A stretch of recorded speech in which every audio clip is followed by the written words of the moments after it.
तर मग मालिकेच्या आजच्या येणाऱ्या भागात आपल्याला बघायला भेटतं की सुमन ही नागराजचा पाठलाग करत असते. ती नागराजचा लपून छपून पाठलाग करत असते. तेव्हा ती एका सिक्युरिटी गार्डला विचारते की हा बंगला कुणाचा आहे. त्या आतमध्ये नागराज गेलेला असतो.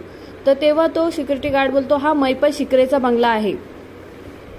इकडे अर्जुन धावत बाहेर जाऊन बघत असतो की अस्मितावर हमला केलेले गुंडे बाहेर आहेत का. त्यावर सायली विचारते अर्जुन बाहेर भेटले का ते गुंडे. तेव्हा अर्जुन बोलतो बाहेर कोणीच नाही. तेव्हा सायली बोलते की अस्मिता ताई जेव्हा घरी आल्या तेव्हा माझ्या फोनवर अनोळखी नंबरवरनं एक कॉल येत होता.